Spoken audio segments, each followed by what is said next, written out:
Olá, seja muito bem-vindo, seja muito bem-vinda a mais uma edição do podcast Conta e Manda.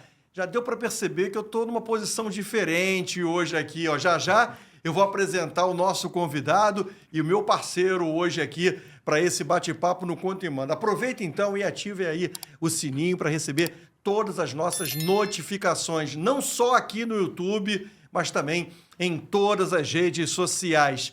Cadu Macri, Carlos Eduardo Éboli meteu um chinelaço hoje. Chinelou. E o Éboli é o seguinte, é 2,4 metros de altura e 45 de pé. É um chinelo grande, hein, Cadu? Considerável. Trocando de Carlos Eduardo, né? Do Carlos Eduardo Éboli pro Carlos Eduardo Macri, mudou só o sobrenome. Grande prazer estar contigo aqui nesse papo do Conta e Manda, a galera de casa. Vambora, tem muita coisa boa hoje. E a gente tá aqui no Multi Estúdios com essa estrutura bacana pra caramba. Água gelada, tem café quente. Ar-condicionado gelado, Nossa, que é importante. temperatura 16 graus, tá especial aqui. E falar em especial, o convidado de hoje é muito especial, hein, de Cadu? alto nível. Demais. 2 Copas do Mundo, jogou em grandes clubes do futebol brasileiro e internacional. Você tá pela lateral esquerda hoje, né? E eu tô aqui mais pela lateral direita. E o papo é com o ex-lateral esquerdo. E olha que papo que a gente vai ter hoje, porque o Gilberto é o nosso convidado. Jogador de Flamengo, Cruzeiro, Inter de Milão, Vasco, de cabeça não vai conseguir, não vai conseguir de cabeça? Tottenham, Hertha Berlim. Que mais? Também, além do futebol brasileiro, depois no retorno, América, a gente tem que falar do América. Começou lá, Início né? e fim da caminhada pelo América também. Devo ter esquecido algum clube, porque ele jogou em vários grandes e na seleção brasileira. Que convidado. Tudo bem, Gilberto? Primeiro, obrigado por participar com a gente aqui do Conta e Manda. Com certeza, numa trajetória dessa aí, numa carreira dessa, o que não vai faltar é história. Seja bem-vindo. Pô, obrigado. Boa tarde, né? Boa tarde a todos. A Elo. Pô, é um prazer Parceiraço, enorme. hein, Gil? Quanto tempo, hein, cara? Muito tempo, né? É um prazer enorme estar aqui com vocês. Eu agradeço demais o convite e vamos falar de bastante coisa aqui. Você sabe que o Gilberto, rapaz, é de uma família que é o seguinte, eu quero receita dessa água, cara, porque não é possível não, cara. Ó, vamos lá. São 7 irmãos, homens, e uma irmã. Então, 8 filhos. 8 filhos da dona Helenice, que eu conheço há bastante tempo, quando eu trabalhava na Rádio Tropical FM, era ouvinte da Rádio Tropical. Eu entrevistava os filhos e ela ficava ouvindo lá essas entrevistas. Então, um beijão pra ela. Mãe Coruja. Mãe Coruja. Então, assim, 7 homens e uma mulher. E dos 7 homens, 5 jogaram futebol. 5 foram jogadores. Que água é essa, Gil, que a tua mãe e teu pai lá, cara, conseguiram ter, hein? Essa história é longa. Da minha mãe diz que meu pai jogou bola, ela jogou bola também quando criança, no Morro do Salgueiro. E eu acho que foi passando, acho que foi de... Isso é genética, assim, hein, cara? Eu acho que foi passando a ela do meu pai, depois meu irmão mais velho tentou, não conseguiu. Aí meu irmão, o Nilderson, sim, conseguiu. Itaperuna, foi para El Salvador, se naturalizou El Salvadorense, jogou no Campeonato Mexicano pelo Necaxa, depois veio o Nélio, e aí a gente veio seguindo... Aí vem você, depois do Nélio... veio Nilberto, aí veio Nilberto, aí veio eu, depois veio Edmilson. Então, assim, acho que a gente foi...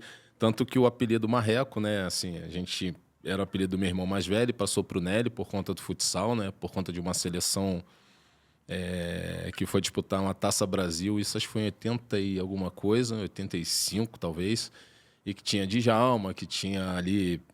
Pato, Marreco, tinha Touro.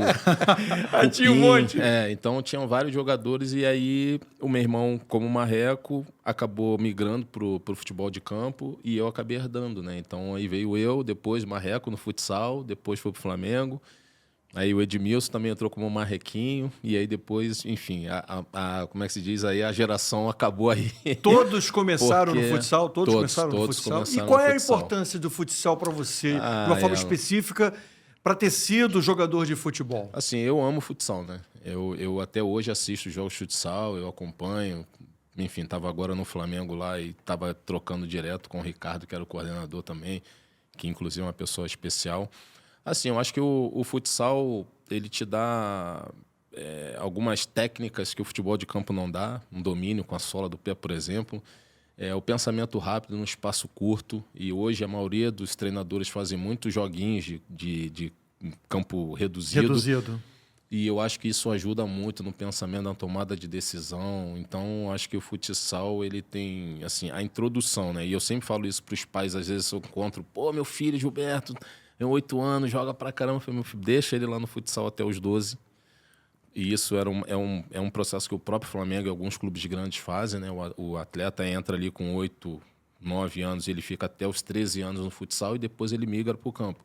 Porque realmente o futsal ele ajuda muito e te dá muita técnica que o futebol de campo não dá. Mas acaba perdendo, né, Gilberto? Porque na tua época lá atrás, o futebol de campo já tinha uma grande projeção. Ser um jogador profissional de campo já tinha uma grande projeção. Isso. Mas com o passar do tempo, essa projeção tem sido maior e talvez o futsal tenha ficado ainda menor. Você acha que a modalidade futsal perde um pouquinho porque todo mundo passa ali, mas já com hora de ir embora? Com o olho no Cheguei campo, né? Quero dar 13 anos logo, porque eu tô doido pra ir embora. Pra poder ganhar dinheiro, né? Quero ir embora. O futsal acaba se enfraquecendo, você acredita? Eu acho que isso colabora também, né? Mas eu por um outro...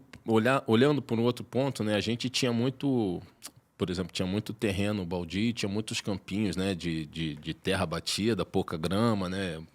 Inclusive do lado da minha casa ali em Vila Isabel, que hoje a Vila Olímpica do Salgueiro era o Confiança, e era esse tipo de campo que tinha para você poder começar ali.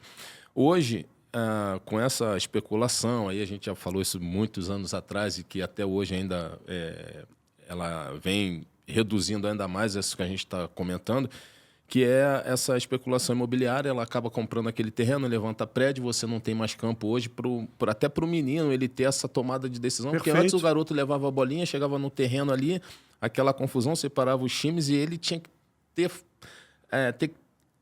tomar a decisão de repente, porra, com essa bola aqui vou jogar com o meu time aqui, eu vou montar, eu não vou sair, 2 contra 2, 2 gols ou 2 minutos. Uhum. E hoje você não tem. O futsal te dá isso. O futsal te dá isso. E hoje eu vejo que, óbvio, o atleta ele precisa começar no futsal e migrar para o campo. Só que eu acho que as próprias mídias, elas acabam prejudicando, porque hoje um atleta que começa a fazer um golzinho no futsal, o atleta hoje, por exemplo, se você pegar, você já ouve o atleta com o próprio Rian, né, de São Paulo agora. O atleta tem mais de 100 gols. Eu falo assim, tá bom, mas na base é normal que ele tenha. Uhum. Né? Mas as pessoas já julgam isso como se fosse um fenômeno. Como se fosse um fenômeno. E por isso eu acho que isso é muito prejudicial. Na minha opinião, eu acho que o atleta ele só passa a ser um fenômeno a partir da transição. Porque aí quando ele faz a transição do sub-20 para o profissional, que é quando ele tem a oportunidade, ou que seja, do sub-17, aí sim ele tem que dar conta de entrar naquele gramadinho ali, naquele quadradinho ali e resolver a situação. Porque até então ele pode ter 300 gols na base. Mas se a transição dele não for perfeita, vai ser um atleta que ele vai ser aquele grande atleta que foi da base, mas que no profissional não rendeu. Então, acho que o futsal ele te ajuda nisso, né? Ele te dá essa condição de repente, você conseguir ganhar o máximo ali de qualidade técnica para você poder colocar isso no campo. E já aconteceram várias histórias dessas, né? O Lulinha, que foi revelado pelo Corinthians, ele tinha 350 gols na base. E aí a torcida vive aquela expectativa do menino ser o craque do profissional. Exatamente. E na hora que sobe, né? A gente vê que totalmente ali diferente. é outro mundo. Totalmente diferente. É outra pegada, é outro ritmo de jogo, é outra... A questão física pega muito, porque às vezes demais. um menino de 17 se sobressai muito em cima do de 16. Só que quando os dois ficam com 22 e 21, acabou a sobreposição. Não é só isso, não. A gente está percebendo isso de uma forma assim latente, clara, e não é de hoje. A gente está vendo, por exemplo, um campeonato carioca que começou com os grandes, com jogadores de 19, 20 anos, 21 anos, que são jogadores, na categoria deles, jogadores diferenciados, jogadores de qualidade. Só que quando joga contra um adversário de 26, 27, 28 anos, é outro jogo. Exatamente. É outro jogo. Né, Gilberto? Assim, alguns atletas conseguem mas ainda aí a gente sobressair, aí a gente começa a contar no dedo. Isso, exatamente. Porque eu parto do seguinte princípio, Gilberto. Eu pontuo a minha vida pela regra.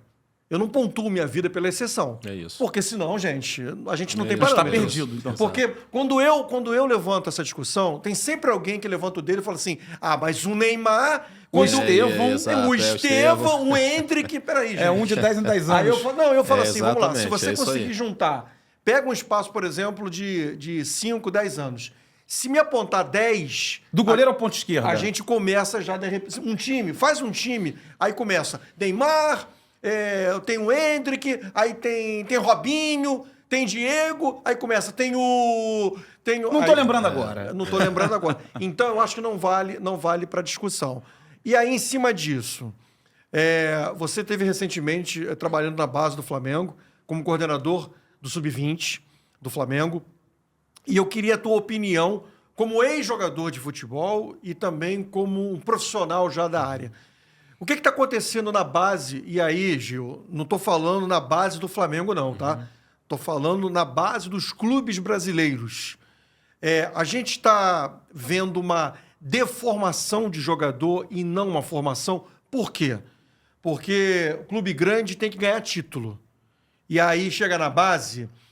mas esse time aí não vence, não ganha nada há 2 anos. Mas aí tá formando jogador. Mas, tem que bater campeão. Aí começa o conselheiro, a pressão do dirigente em cima de quem tá comandando. Ele fala assim, olha, vamos ter que trocar de técnico. Não ganhamos o Sub-17. Não ganhamos o Sub-17. Pelo terceiro ano seguido. Só que o seguinte, já saíram 2, 3 jogadores do Sub-17 que já estão no profissional. Mas isso não é levado em conta. Eu queria te ouvir em relação a isso, Gil. O que está acontecendo com essa pressão toda e com essa pressa toda para se formar logo o jogador e colocar o jogador em cima, justamente para ser campeão? E aí o jogador chega no profissional não formado, e sim deformado. Então, Elo, assim, eu estava no Flamengo há 4 anos, né? E eu cheguei em 21, né? Me dariam 4 anos agora no meio do ano. E com essa troca da presidência, eu acabei saindo e vi bastante coisa ali, né? Vi bastante atletas. Eu peguei, porque na realidade eu fui contratado para trabalhar como coordenador de um programa de desenvolvimento individual, que era o PDI, né? Que é o nome que o Flamengo deu. E em um ano eu passei a ser coordenador da equipe Sub-20. Como é que é isso? Como é que é esse programa? Explica então, como é que era um programa que o Flamengo tinha, um programa que ele separava alguns atletas que tinham projeção dentro do clube, em todas as categorias. E esses atletas vinham fazendo um trabalho separado para melhorar cada vez mais a sua qualidade técnica, física, mental, né? Então, ele era baseado em 4 pilares, que era o tático, o físico, o técnico e o mental. E ali, aquele atleta, ele treinava pela manhã e à tarde ele também fazia um treinamento à parte, né? Então, isso, inclusive... Quem é que passou por isso? Você pode citar? Os atletas? Então, o França passou. Então, eu preciso dar esse exemplo, porque esses são atletas, o Vitor Hugo passou, o França passou, o Peterson passou. França se diz o Matheus França. Matheus França. No Crystal Palace, Matheus França. Todos esses meninos que estão jogando agora, o Wallace também chegou a passar, se eu não me engano. E a gente foi Matheus perdendo... Gonçalves passou? Matheus Gonçalves passou, Felipe Tereza passou, quem mais? Mateusão passou. O Everton Araújo não chegou a passar, o Wesley passou, Igor Jesus, se eu não me engano, também passou. Então, são alguns atletas que foram passando ao longo desse período, só que o Flamengo tem um processo até alinhado, tinha um processo alinhado, né? E que foi agora, mais no final, com a troca da gerência, foi perdendo um pouco do processo que o clube tinha. Então, esses atletas, eles participavam desse programa e automaticamente a gente vinha tentando colocá-los numa condição de chegar ao profissional melhor qualificado. E como você bem disse, né? É óbvio que você hoje está no Flamengo, você chegar numa competição nacional, um Campeonato Brasileiro, uma Copa do Brasil, né? E você não chegar, dá um ensejo de que alguma coisa está errada na base.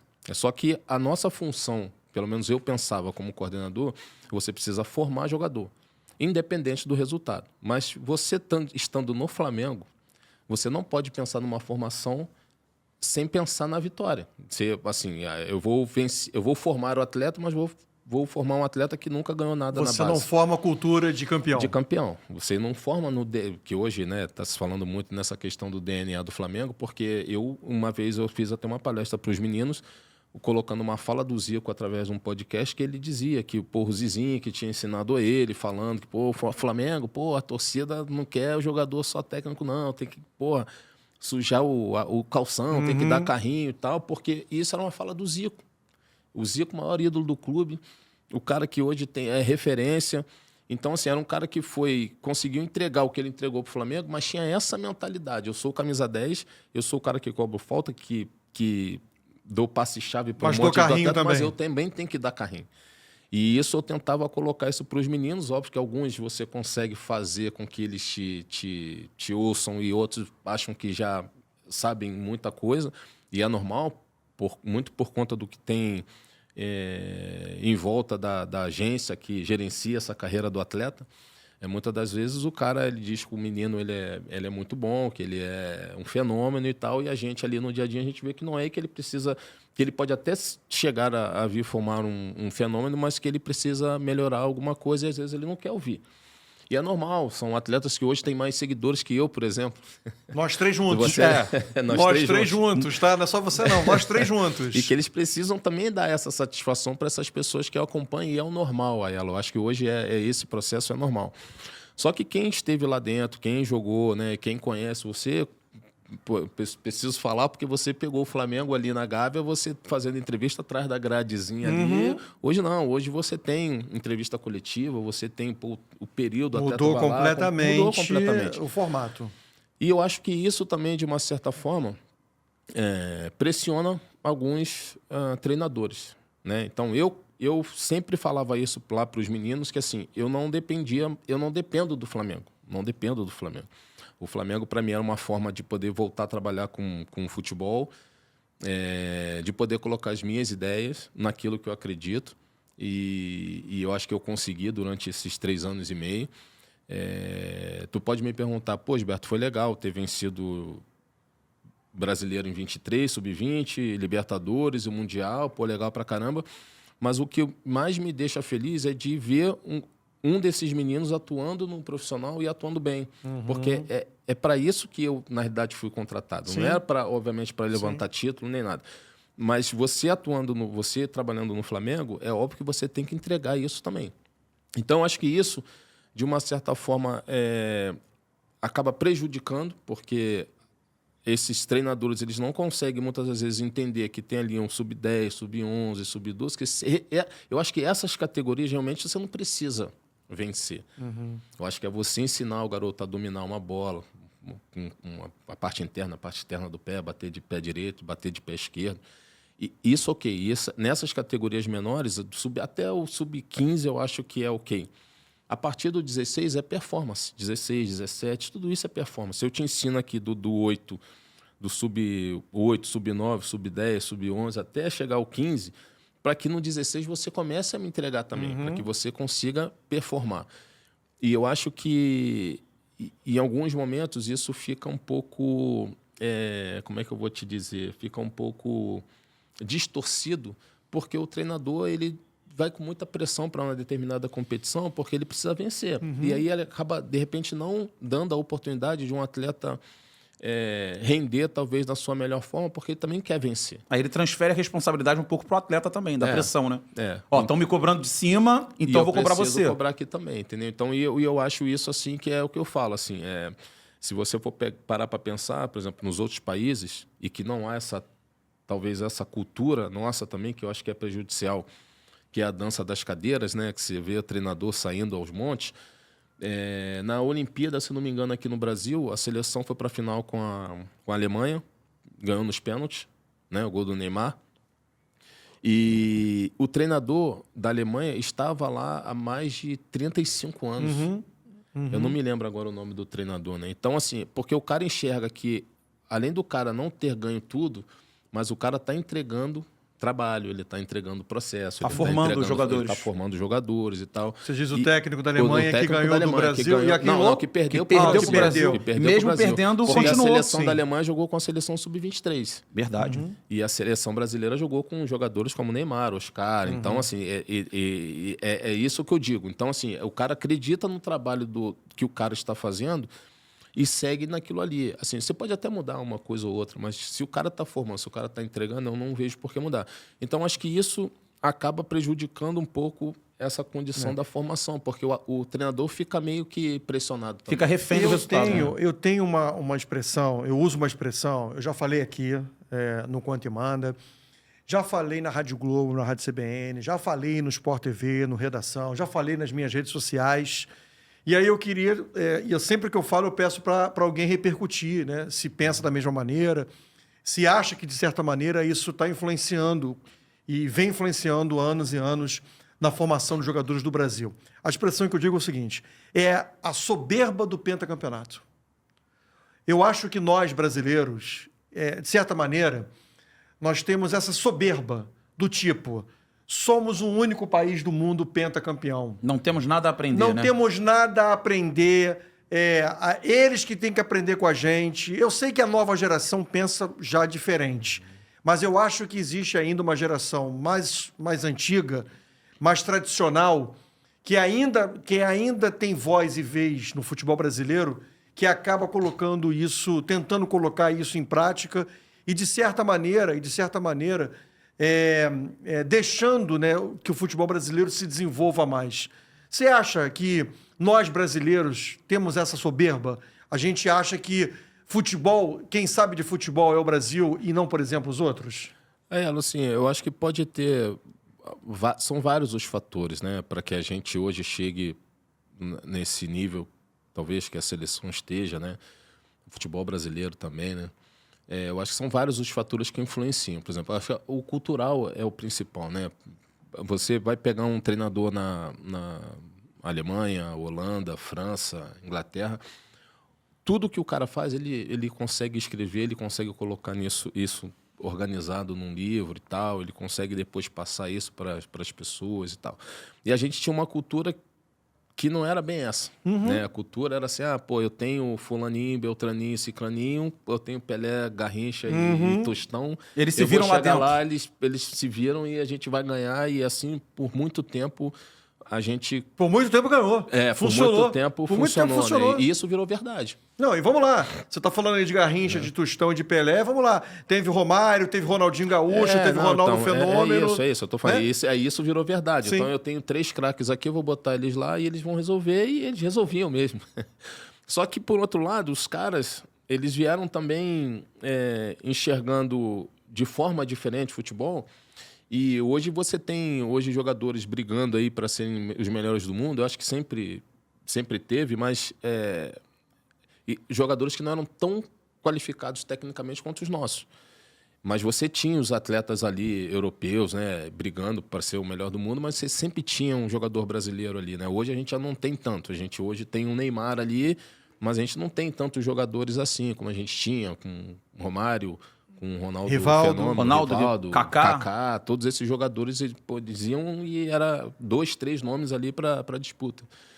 E aí eu acho que essa cultura, assim, eu tenho craque, foi Deus que me ajudou, foi, minha Nossa Senhora, foi a sorte, foi tal. E isso foi, de uma certa forma, levando a gente por um caminho que a gente parou de se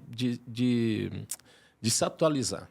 Então, os outros não. Os outros vinham aqui, tanto é que até hoje é difícil. Você pega hoje um atleta, por exemplo, o Endrick com 16, o Real Madrid pega aqui, põe lá. Vinícius Júnior foi a mesma coisa. Não que não tivesse formação no Flamengo. E eu tenho até depois um vídeo que o Ancelotti fala isso, né? O Vinícius Júnior, ele chega lá com uma formação que o Flamengo deu, e por isso o Real Madrid contrata. Mas ele fala que assim, aqui nós melhoramos a performance dele, aqui nós ensinamos ele a escolher o melhor caminho, se é para ir por dentro, se é para ir por fora, o momento que é para ir por dentro, o momento que é para ir por fora. E aí o Vinícius cresce e o Vinícius se torna o melhor jogador do mundo. E aí a gente para pensar, será que realmente a gente estava formando da maneira correta ou não? Mas eu acredito que essa soma de fatores, né, se a gente for parar para pensar... Você parar hoje e pegar um Estevão, que tu olha o Estevão jogando, você fala assim, é um baita jogador, o Endrick jogando é um baita jogador, mas em alguns momentos, esses jogadores, quando chegam na Europa, eles têm certas dificuldades por conta disso também. Porque a forma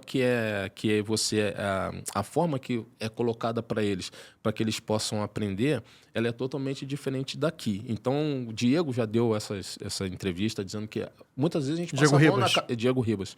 A gente passa a mão na cabeça do atleta. E isso era uma coisa assim, que era difícil eu fazer. Porque eu já tinha visto jogadores com nível máximo de qualidade técnica não chegarem justamente por conta da soberba. Né? Porque, não preciso treinar porque eu sou fera. Lá eu resolvo, na hora do jogo eu resolvo. Vou treinar 2 diazinhos na semana, chegar lá no jogo eu sou o capitão 10 e faixa, né? E isso hoje no futebol não permite mais. Se o cara não treinar bem durante a semana para jogar, o cara não joga bem. E aí essa era uma briga porque eu tenho que lidar com isso, tinha que lidar com isso, e ao mesmo tempo com a formação. Então, por exemplo, você pegar um atleta do Sub-16, que o moleque está voando no Sub-16, e tentar colocar ele no Sub-20, ele pode até jogar, mas eu acabo matando 2, 3 jogadores que estão lá no Sub-20 que passaram pelo mesmo processo, desde o Sub-15, 16, 17 para estar no 20. Então, a chance do menino dele tentar fazer a transição dele um pouco mais suave ao profissional, e que hoje no Flamengo é muito mais difícil, porque o Flamengo tem caixa para gastar com um jogador. Muitos desses jogadores eles ficam num vazio, porque são poucos jogadores. Aí você tem um Lohan, que tem idade de Sub-20, que poderia estar jogando no Sub-20. A gente está pensando em vender o Flamengo hoje, pensa em vender o Lohan, porque já não vê espaço para o Lohan. Não, e acha que ele não deu certo. E acha que não deu certo. Acha que ele não vingou. Quantos anos tem o Lohan? 19? 18 anos, 18, 19, né? Então, assim, é precipitado você fazer um negócio desse. Eu prefiro deixar ele ali, ou fazer ele retornar, porque aí também é uma questão de você conversar com o staff do atleta, porque hoje o atleta que bate no profissional volta pro 20 é como se fosse derrota. Uma derrota. Mas o cara tem 18 anos, gente. O cara tem 18 anos. Ele pode bater lá assim e, de repente, se não der certo, ele pode voltar pro Sub-20 e construir a carreira dele de novo.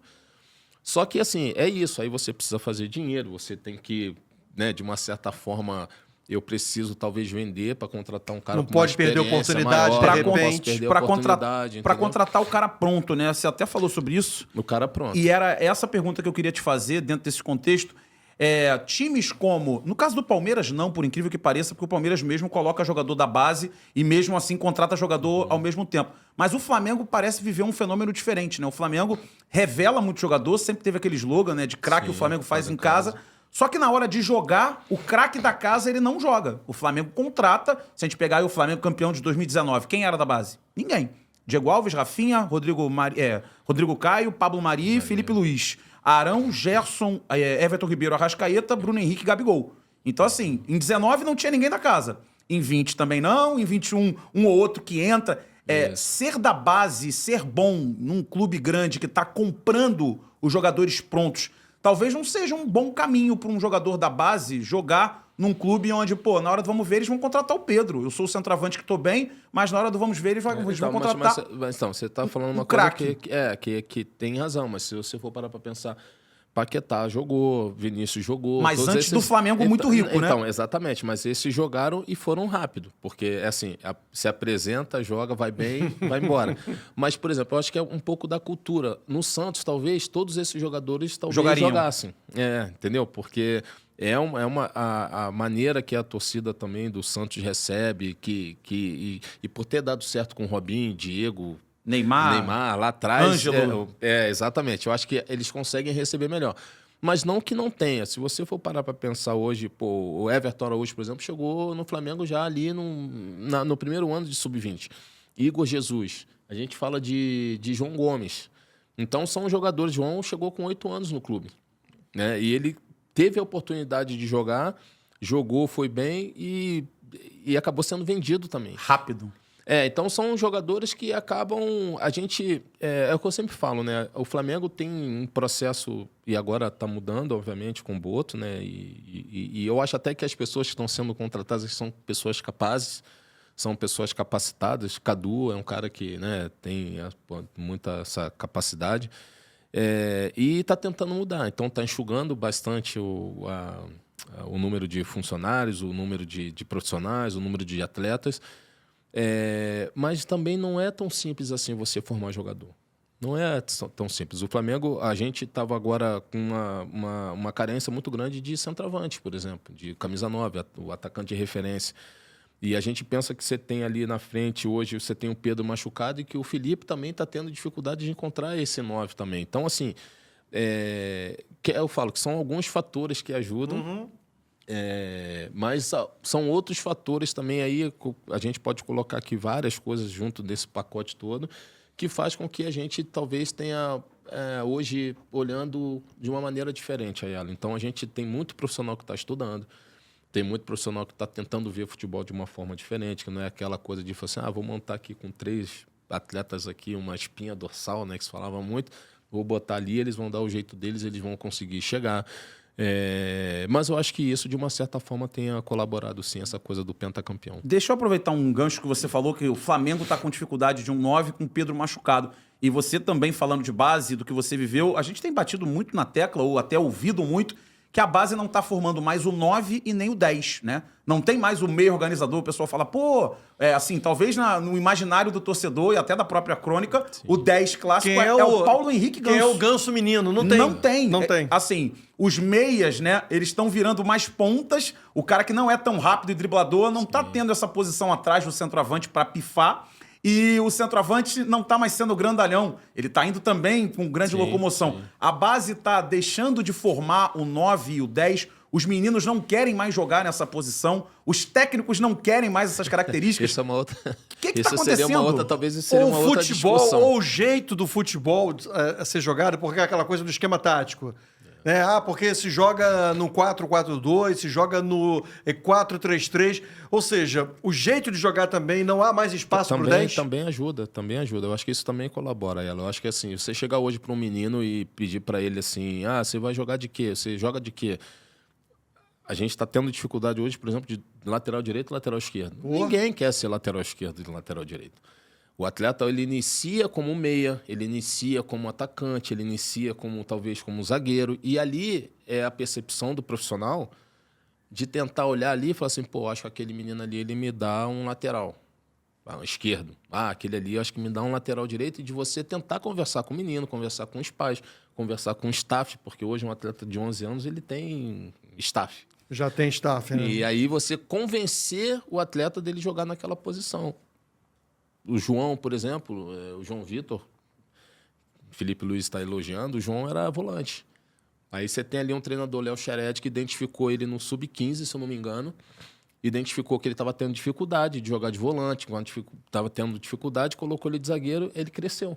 Aí o moleque virou um monstro. E assim, não é só um monstro porque é um atleta que... E eu sempre falava isso para ele, falava na frente dos meninos lá, porque ele se torna referência, porque é homem. Não é um menino mais que está ali aprendendo, é homem. Ele conseguiu identificar que aquela posição era dele, que ele seria titular naquela posição, que ele seria o jogador da posição, e assim o está sendo. Então, assim, ele com 17 está jogando no Sub-20. E no Sub-20 ele está no profissional.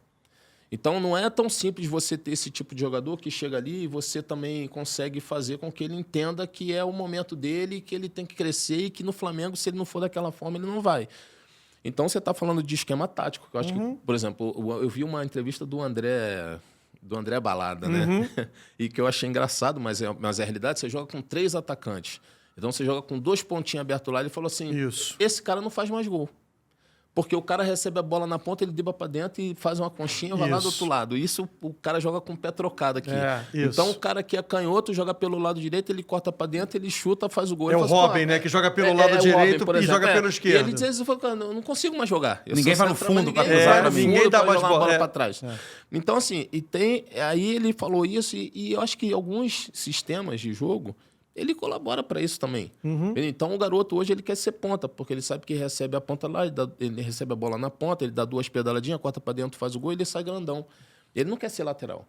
E a gente ali é que tem que identificar, que tem que perceber que talvez aquele atleta ali, ele é talvez joga de ponta, ele joga aberto, mas ele talvez não tenha tanta velocidade assim para fazer o retorno, por exemplo, a transição defensiva. Sim. E de você pegar aquele atleta e falar assim, meu filho, será que você não consegue fazer essa lateral para mim aqui? E, de repente, esse atleta crescer e desenvolver ali. É óbvio a ela que muitas das vezes você consegue. Tem outras que você tira o atleta de uma posição, o atleta não consegue render, ele insiste em jogar numa posição que para ele não é legal e daqui a... 2, 3, 4 anos, você tem que dispensar o atleta porque ele já não está entregando performance para a gente. E aí é engraçado porque na base isso funciona, né? Se você for falar no Estevão hoje, você pegar a fala, por exemplo, do João Paulo, dizer assim, não, porque aqui a gente proibiu de botar o atleta na beirada, botar ele no meio e tal, mas o Estevão veio do Cruzeiro. E o Palmeiras trouxe o Estevão do Cruzeiro porque se aproveitou de uma situação que o Cruzeiro estava com uma situação financeira muito complicada. Ele não fazia mais parte de um grupo que tem lá de atletas que você não pode assediar os atletas e tal. E o Palmeiras foi lá e retirou o Estevão do Cruzeiro, e o Estevão hoje é o Estevão que é. Mas se ele não brilhasse no Palmeiras, ele com certeza iria brilhar no Cruzeiro. Então é um atleta diferente. É um atleta diferente. Assim, não é um Neymar, é um atleta diferente. Messi é atleta diferente. Então é mais fácil você falar assim, esse atleta eu formei aqui. Porque é um atleta diferente. Claro. Agora, você pegar um atleta que você vê que ele tá ali, tá mais ou menos... Se eu for parar, colocar aqui em maio, a mensagem que eu mandei para o Wesley, por exemplo, quando todo mundo estava dando pancada nele, dizendo que ele não era jogador de Flamengo, e eu mandei a mensagem para ele, se qualquer dia tu pode confirmar com ele, porque é uma coisa que eu não vou nem colocar isso em público. E eu mandei a mensagem para ele justamente dando força para ele em maio, porque eu tinha visto o Wesley jogar no Sub-20 do Flamengo, uma coisa que eu não tinha visto nenhum outro lateral, e eu sou lateral. Então, assim, eu fui lateral, né? Fui lateral e meia. Então, eu sabia da capacidade que ele poderia dar para o clube. Só que outra coisa que eu vou falar contigo também. Quantos anos tem o Wesley, cara? 20 anos? Tem 20, 21 anos. Então, assim, é um atleta que tem muito ainda a crescer no futebol, mas hoje a gente tem essa pressão do cara com 18, 17, que a gente quer que o cara que o cara sabe chegar na linha de fundo, cruzar, rolar para trás, fazer o gol de caneta, balão. E que é a pressão que a base hoje, Aiello, com tantos jogos sendo televisionados, e que a gente já discutiu isso aqui em off, é justamente isso. Assim, você vê um jogo de sub-17, tu vê o atleta voando. Aí você fala, isso aí é nova joia, ele no profissional vai voar. Só que no profissional, tu pega um cara com uma capacidade física, muitas das vezes, o cara com uma capacidade técnica que às vezes nem seja tão boa. Que é diferente. Mas que já é um ritmo diferente para o atleta se adaptar. Conhece mais o atalho do campo. Aí engole ele no campo. Que engole ele. Aí tu vai ver assim, tu fala, mas esse atleta no 17 não é isso ele voava. No 17, porque ele tem atletas se botar ali 17 mesma... contra 17, ele tudo voa. bem, ele voa. Exatamente. 24 anos, com 24 anos ele vai voar, mas 24 com 17 ele perde. Então, assim, eu fui render com 23 anos. Eu comecei com 19 no profissional, mas eu fui render com 23. Que é quando você... E isso porque, assim, a minha formação não foi a formação que esses atletas têm hoje, o nível de informação que eles recebem, a quantidade de informação que eles recebem. Só que é isso, assim, às vezes você queima etapas, porque há uma necessidade muito grande de você colocar alguns atletas para jogarem, mas... Deixa eu não perder um gancho rapidinho, Aiello, em cima da questão que você falou assim, aí o Palmeiras aliciou, né, o Estevão. Tem muito desse aliciamento na base? Acontece com frequência? Hoje menos. Então, hoje menos, porque tem um grupo ali, acho que de alguns... pesado, né? Não, então, tira mas menino hoje... com 9 anos do clube. Mas hoje tem um grupo ali, acho que se não me engano, de 12 ou 15, 16 clubes, parecem, que eles têm essa... Lei. É como se fosse uma lei deles ali. Uma regra, um regulamento deles. Que o clube que está ali, que está dentro desse grupo e que está... fazendo tudo clube de formador, acordo com né? aquele... do clube formador, que está tudo certinho ali, você não pode tirar um jogador do clube. Mas no momento que aquele clube passa a descumprir algumas regras daquele grupo, ele fica fora. Aí o jogador está livre. Exatamente. Exatamente. Aí a selva fica todo mundo solto na selva. Mas eu não tenho visto muito isso na base, não. Já vi muito tempo atrás, isso acontecia bastante, mas hoje menos. Porque às vezes o cara dá uma cantada no pai e na mãe, né? Vem que eu te arrumo um emprego, vem que eu te dou um dinheirinho, exatamente. Teu filho é nosso. Eu não sei se você conhece, o Cadu com certeza conhece. Você conhece um ex-jogador, hoje treinador, chamado Edson Souza? Edson Souza. O Edson fez uma campanha maravilhosa no Colaria. É isso. Então ele ficou, se eu não me engano, uns quase 30 jogos sem perder. Isso. Ele, técnico do Olaria, ele participou de uma edição do Globo Esportivo, na Rádio Globo, e eu estava no programa, na apresentação do Hugo Lago, e eu fui fazer uma pergunta para ele sobre a questão envolvendo justamente isso, do jogador que está subindo, da cobrança que é feita. E ele deu um depoimento, Gil, para mim, impactante, que foi o seguinte. Aiello, eu estou conversando, inclusive, com dirigentes dos times, dirigentes já profissional. Porque o que está acontecendo? O moleque sai da base, o moleque ainda está na base, o moleque que eu digo, o moleque com 17, 18, 19 anos. Aí ele vai para o profissional. Ele vai treinar com o profissional, é feito um primeiro contrato com ele. Na maioria das vezes, esse primeiro contrato é de 3, 4, 5 anos, Sim. que é para poder segurar o jogador. Sim. E aí, obviamente, o moleque passa a ganhar melhor, passa a ter uma vida mais confortável. E o que ele faz? Tira a família, tira pai e mãe de onde ele morava. Melhora para todo mundo. De repente, às vezes, até mesmo dentro de uma comunidade, Sim. leva para um lugar melhor. E aí ele começa a jogar. Só que ele não estoura.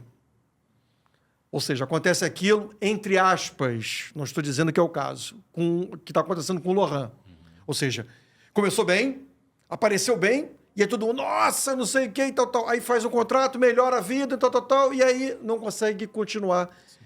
E aí o Edson Souza falou que estava muito preocupado. Por quê?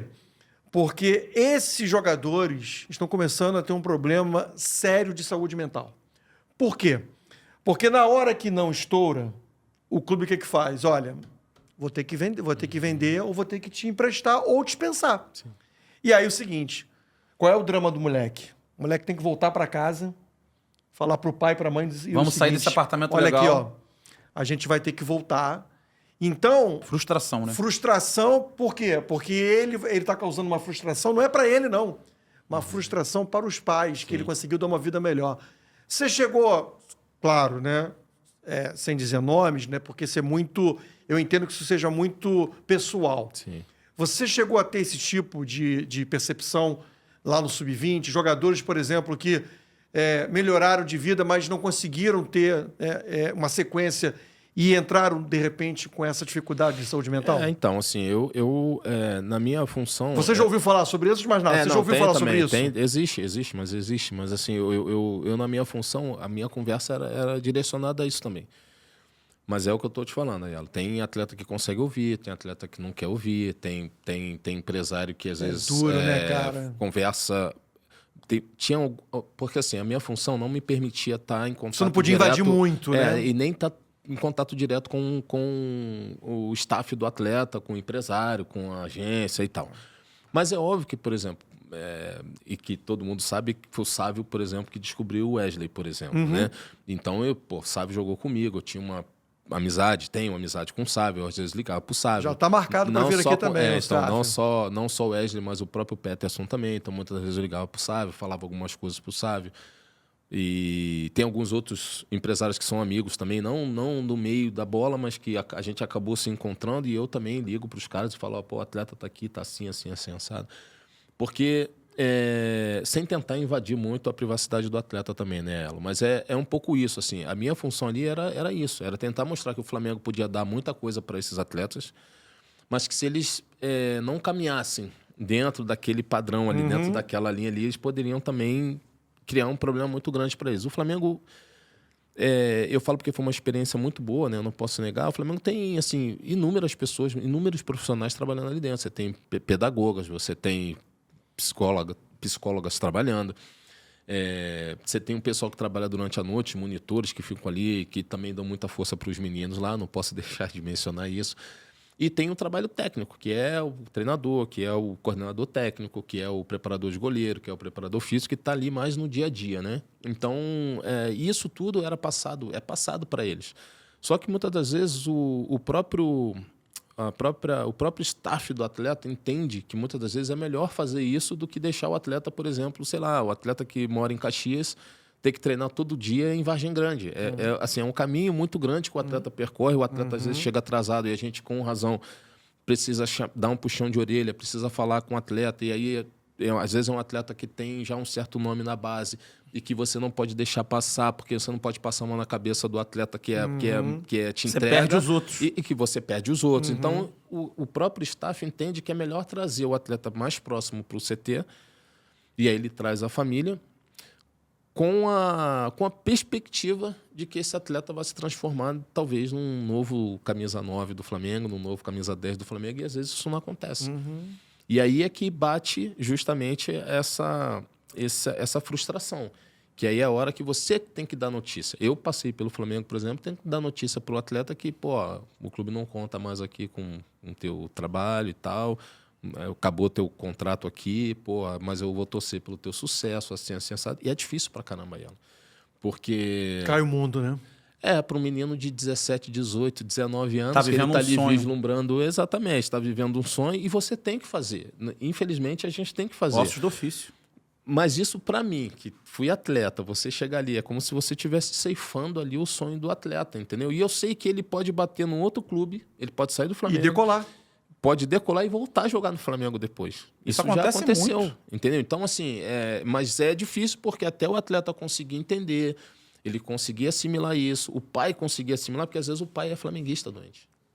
E o pai quer ver o filho vestir a camisa Aí do é um Flamengo sonho jogar duplo, no né? Maracanã. Aí você mata um sonho duplo. E aí você também ceifa o sonho do pai, quer dizer, é muito difícil, não é fácil, mas as pessoas de fora acham que assim, pô, você não está formando, você não está fazendo, o teu trabalho é sempre... que isso é uma coisa que eu acho que o Cortella, né, o Mário Cortella que fala isso, que o cara que é o medíocre, né, o arrogante, ele diminui o outro para poder crescer, né? Então, ele não consegue ver a capacidade no outro e tentar remar junto e tentar subir com o cara, né? O humilde faz isso, né? O arrogante, o medíocre não faz. Mas o trabalho do dia a dia no futebol de base, ele não é fácil. Ele não é fácil. Porque na minha época, você fala, mas pô, você vai falar na tua época, Gilberto? Porque na minha época você não tinha tanta influência assim de uma rede social como tem hoje. Então, o atleta hoje, a gente já falou aqui, né, que você vê um atleta lá no futsal fazendo 15 gols numa partida com 8 anos de idade, o cara já acha que aquele atleta ali ele vai ser um atleta fenomenal daqui a 6, 7, 8, 10 anos. Às vezes nem o menino quer, né? Quando ele faz 13, 14 anos, ele não quer mais jogar. Cansei. E eu já ouvi isso de vários atletas. Às vezes o atleta tá saturado de estar no clube com 17 anos. Porque passa por tanto processo dentro do clube e você entendendo, aí é olhar, comissão, de você entender que aquele atleta ele tem projeção e de você estar todo dia ali falando com o menino, pô, vamos, não desiste, vamos aqui e tal. E esse trabalho que às vezes as pessoas acham que é simples, assim, não, eu acho que eu posso trocar e... talvez hoje é mais fácil você, de repente, pegar um ex-atleta e o cara ouvir o ex-atleta do que ouvir talvez um cara que talvez tenha também uma capacidade para estar ali como coordenador, como treinador, mas ele prefere ouvir porque tem história do pai, tem história de alguém que já viu, que conhece e tal. Ele conseguir assimilar aquela informação ao invés de assimilar uma informação de uma outra pessoa que talvez não tenha jogado bola. Então, assim, eu vivi assim, eu posso te falar, 3 anos e meio, assim, de muita coisa. Intensos, cara, intenso. Porque... eu acho legal, porque você conviver com esses meninos, que eram várias as idades, né? Então, ali no CT, ali no Ninho, você tinha ali treinos das equipes menores com equipes maiores e você conseguia transitar, assistir um pouquinho aqui, assistir um pouco ali. E eu acho que o Flamengo tem muitos atletas ali que vão dar assim, muitas alegrias à torcida, né? Mas é óbvio que você também hoje diminuir esse número de jogadores, eu não sei se é bom, mas que é uma maneira diferente de enxergar a formação de base também. Daqui a pouco a gente volta nesse tema. Vamos falar um pouquinho da tua trajetória de vida, né? De vida profissional. Você começa no futsal e aí no campo América. Isso. E em 96 chega ao Flamengo. Como é que foi, assim, pro moleque... esse salto. Esse salto, né, cara? Tá aí uma coisa interessante, você já tá falando... Numa época em que a gente não tinha esse aparato todo, por exemplo, você de família humilde, né? Tudo bem que teu irmão antes tinha jogado no Flamengo também, já o tinha Nélio. uma posição ali. Já tinha, né? Eu imagino para ele, né, que foi o primeiro a viver isso. Mas mesmo assim, para você, como é que foi? E aí, assim, tudo bem, o Nélio foi o primeiro. E aí é campeão. Então, assim, vem aí o irmão dele. Tem que ser minimamente igual. Aquela comparação, tem né? que bater normal, campeão também. normal. Como é que foi isso, Gil? Então, a gente estava até falando dessa questão do futsal. Eu consegui jogar futsal até os 19 anos. Até os 19 anos eu consegui jogar futsal. Hoje é impossível você pensar num negócio desse. Eu joguei na Liga Nacional da Espanha, que era a melhor liga de futsal do mundo. Hoje acho que ainda é ali, ainda bate um pouco ali com a russa ainda e tal. Então, Elo, quando eu saí do futsal, eu estava jogando na Liga da Espanha, estava feliz, assim, super feliz por ter conseguido chegar também eu acho que é o ápice, né, do atleta que joga futsal, é jogar na Claro. Liga Espanhola. Mas não é, meu irmão estava acabando de ser campeão brasileiro com o Flamengo em 92. E era uma coisa que eu projetava na minha cabeça, na minha vida, era me transformar num atleta profissional de futebol de campo. E eu estava jogando futsal, tal, bem ali em Múrcia e tal. E aí, pô, vendo meu irmão campeão, tal, aquela coisa toda, eu falei, cara, eu não quero, eu quero jogar campo, Larguei futsal na Espanha e voltei pro Brasil. E na época ainda tinha essa coisa da lei do passe. Eu lembro que estava no América ainda, meu passe preso ao América. Porque antes de sair, antes de ir para a Espanha, fui conversar com o Antônio Tavares, que era o diretor de futebol da América. Falar com ele quanto é que eu ganharia na Espanha. Na época era um dólar era R$1 praticamente, né? Era 1 por 1 na época. Na época nem era euro, lá era pesetas. Né? Exatamente. Tava ainda era 1 por 1. E aí eu ia ganhar $1.500 para jogar futsal na Espanha. E aí eu fui pedir para ele R$800. Ele falou, rapaz, você tá maluco? Que aqui o melhor jogador meu ganha R$800, eu não posso te dar isso não, tá maluco? Tal. Eu saí do América e fui jogar futsal na Espanha. E quando eu volto, fui fazer teste no Vasco da Gama, na época, porque eu achava que tinha possibilidade ali, porque na época um amigo meu conhecia o seu Darcy, que era o diretor de base do Vasco. Ele conseguiu lá com o seu Isaías Chinoco, porque já conhecia meu irmão também, meu irmão Nélio. E aí eu fui fazer um teste, aí o Vasco falou assim, meu filho, a gente gostou aqui e tal, mas o América tá pedindo um valor muito alto, a gente não vai pagar e tal. E aí, seu Isaías, eu lembro, me deu um cartão do Reinaldo Pita. O Reinaldo, na época, era só empresário do Fenômeno, Sim, né? Então, o maior empresário da época, né? Década de 90. Reinaldo e Alexandre. Reinaldo Pita e Alexandre Martins. Isso. E aí eu fui até eles, fui conversar com eles e tal, e eles me ajudaram muito, assim, porque eles conseguiram me tirar do América, porque o América devia um dinheiro a eles de uma contratação do Josimar, que hoje é auxiliado... oh, meu Deus... Tá com... Alfredo Sampaio. Alfredo Sampaio no Sampaio Corrêa. Obrigado por ter lembrado. Gente finíssima. E aí o América devia um dinheiro ao Reinaldo e ele simplesmente falou assim, eu não quero dinheiro, eu só quero o passe do Gilberto e tal. E aí eu chego ao Flamengo. O Flamengo chegou como terceiro reserva. Era o Lira, tinha o Alexandre Silva, que tinha jogado no Bangu, e eu como terceiro reserva. Pós 95 do Flamengo, Nossa. né? O ano do centenário. Não, que não deu nada certo, né? Edmundo, Romário e Sábio, Sávio. Romário né? Edmundo. Esse passou por essa Que pressão, 96, toda. Gol de hein? barriga, Eu cobria lá com gol de barriga. Exatamente. Era Romário, Edmundo e Sávio. E o gol de barriga do Renato. Foi uma eliminação para o Independente no Maracanã. Sim, então eu sim, cheguei assim, né? E eu lembro que eu cheguei como terceiro reserva, mas assim, você vê como o futebol tem essas coisas, né? Tava feliz da vida. Eu tava entrando no clube com uma pressão danada, mas eu feliz da vida. Eu tava tendo a possibilidade de jogar ao lado do meu irmão. E aí eu entro ali, o Flamengo vai fazer uma pré-temporada em Friburgo, se eu não me engano. E aí, pô, tu chega no café da manhã, tu olha assim, pô, o baixinho tomando café da manhã, né? Tu fala, pô, meu irmão, eu assisti o cara ser campeão do mundo, por ele na Copa. E agora tá ali com o baixinho ali. Eu falei, pô, vou lá falar com o cara, né, e tal. Eu falei, pô, baixo, pô, queria te falar aí que é um prazer estar aqui jogando do seu lado e tal, mas sem noção, né? Porque eu já fazia parte do elenco. Sim. E aí eu tô ali e tal, esperando a oportunidade. E isso é uma coisa que eu sempre falo, né?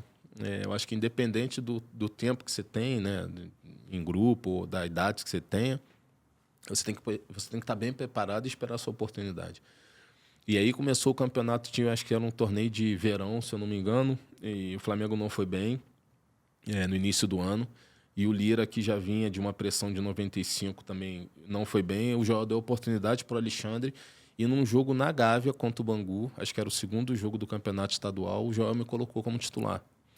E ali estava aquele jogo ali, meio amarrado e tal, eu faço uma jogada, faço 1-2, recebo na frente, chuto, o goleiro rebate, o Romário faz um gol. E aí ali me deu uma confiança muito grande, Sim. porque eu já comecei a participar de um gol do Flamengo. E aí é Flamengo. E aí eu acho que a experiência que meu irmão me passava, vendo meu irmão, porque minha mãe... Se tivesse Instagram nessa época, ia postar pra caramba história, tá vendo? Não tinha rede social, né? Aí hoje critica a molecada, tá vendo? Critica a molecada. Mas é por faria isso, igual a eles lá, com 20 anos, faria igual. Mas é por isso, porque eu acho que muitas das coisas, por exemplo, só quem estava ali no estádio é que podia observar. Então, minha mãe cortava laranja para assistir jogos do meu irmão Nélio, no infantil do Flamengo. Sim. Então, eu acompanhei bem essa trajetória do meu irmão. Então, eu sabia que ali, naquele momento...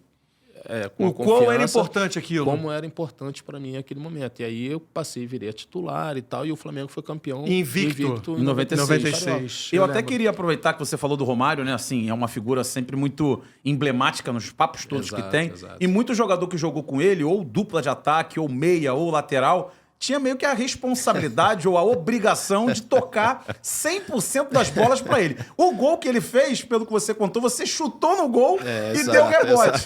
Se ele não faz o gol no rebote, você tomava bronca, tinha que tocar 100% das bolas para ele. Graças a Deus eu não fui companheiro de ataque do Baixinho. Porque eu sempre que me perguntam, eu sempre falo isso. Para mim, o Romário foi o maior de todos. Para mim, o Romário foi o maior de todos. Eu joguei com o Ronaldo, considero o Ronaldo, sem dúvida nenhuma, um fenômeno. Mas o Romário, para mim, tinha uma parada que ele falava. Eu lembro que a gente, sábado, treinava de manhã, tinha essa coisa do solteiro... solteiro e casado. Que o solteiro concentrava antes do casado, que o solteiro acabava o treino, ia para casa ali em São Conrado, concentrava e os casados chegavam depois, né? Tinha um tempinho para passar em casa e tal. E o Romário, às vezes, ficava jogando futevôlei ali na Gávea tinha um campinho uma quadra de areia. E ele ficava jogando futevôlei ali, a gente no ônibus esperando, já de roupa trocada e tal, e o ônibus não saía enquanto não acabasse o futevôlei do Baixinho. E nas entrevistas, isso aí eu acho que o Aiello pode dizer melhor, o Baixinho falava, o torcedor pode ir pro Maracanã, que o jogo vai ser 2-0, eu vou fazer 2 gols, e era isso que acontecia. Então o Romário previa. E isso, para mim, tem um grande peso, porque era um cara que tinha uma confiança muito grande. Hoje, se você for parar para pensar, hoje os caras se provocam em rede social, mas eu não vejo o cara com a capacidade de falar assim, não, eu vou fazer o gol, eu vou ganhar o jogo, porque isso o Baixinho tinha muito. Isso pra gente, de um certo ponto, era até ruim, porque ele motivava a equipe adversária. Claro. Porque os caras vinham querendo, atropelar a gente. Mas ele bancava. Às vezes ele pegava 2 vezes na bola, fazia os 2 gols, acabava 2-0 e saía todo mundo feliz. Então, assim, para mim o Romário foi um cara top. Tu tá falando, eu, por não ter sido companheiro de ataque, eu não sofria muito. Mas sofria. O Baixinho reclamava muito. Ele queria a bola no pé, ele queria sempre o melhor cruzamento. E eu acho que isso, de uma certa forma, ele também... te aperfeiçoava. Exatamente. Ele fazia que, eu quando chegava na linha de fundo, se eu não cruzasse perfeito na cabeça do Romário ou no pé do Romário, eu mesmo depois me cobrava porque eu sabia que eu ia tomar um esporro danado dele, ou seja lá quem for, do próprio Papai Joel, né? Que cobrava muito. Então, acho que isso fazia com que a gente também acabava crescendo ali junto com ele. Conta uma história aí do Joel, boa, que você Joel, lembre, cara. Aiello, o Joel é sensacional. Eu lembro que a gente foi jogar Copa do Brasil contra o Internacional. Isso foi em 96, né? E o César Prates deu um carrinho, deu uma entrada, chegou a ficar a marca das travas na minha coxa, né, e tal. E aí a gente voltou, dia seguinte, DM, eu com chinelo lá e tal. E aí ele pediu para todo mundo ir pro campo que ele queria falar, né? Aí eu, andando com chinelinha havaiana, saindo do DM, fui o último a chegar, né? Eu tava no DM. Aí tá todo mundo sentado assim, ele olha assim para mim, né? Tava meio de óculos escuros, de cima a baixo. Aí... com a prancheta abraçada na prancheta. Exatamente, com a pranchetinha assim e tal. Aí eu já meio sem jeito, né? Aí, ô Nélio, teu irmão quer chinelinho? Tira o chinelo aí pra mim, por favor. Aí botei chinelo de lado, ele deu um bico no chinelo. Aí eu falei assim, que chinelinho? O quê? Chegou ontem e já quer botar chinelinho. O Joel, mandar um abraço pro papai Joel, porque o Joel também me ajudou muito, assim, a gente vê muito nesses outros, obviamente, sim, o outro lado dele, tal, né? Conversando muito com o Joel, mas o Joel tinha uma coisa assim, ele conseguia se conectar bem com o atleta. Isso. Você tem alguns... Hoje a maioria dos atletas, quando falam do Joel, falam de uma forma carinhosa, com carinho, porque era com isso respeito. mesmo que ele tinha, mas ao mesmo tempo ensinava. Eu lembro que eu tinha uma mania de dar... Às vezes a bola saía do meio e ia para a lateral, eu tinha mania de dar carrinho, e às vezes não achava a bola, o ponta já dava o tapa no fundo, fazia o cruzamento e saía gol. E o Joel foi o primeiro treinador assim que me falou assim, meu filho, lateral não suja o short. Então, ou seja, não deu o carrinho, né? Ele não falava exatamente... Não vai de primeira, não dá o bote. Não dá o bote, né? Isso. Hoje os caras falam em temporizar, você não consegue chegar e tal, mas era isso. Era isso. Assim, meu filho, lateral não suja o short, então se não dá para chegar, temporiza. É óbvio que ele não falava temporizar, porque isso é uma palavra nova, mas não dá o bote. Cerca o cara e tal. Então isso também fez com que, assim, meu futebol acabasse evoluindo também. Aí você sai do Flamengo e tem a tua primeira experiência no futebol internacional. Italiano. Você vai para a Itália. Inter de Milão. Cara... Ronaldo Zamorano. Jogou pouquíssimo. Foi o quê, cara? Então, eu saí... Na realidade, eu saí do Flamengo e vou pro Cruzeiro em 98. Eu faço 96, 97 Flamengo, 98 eu vou pro Cruzeiro.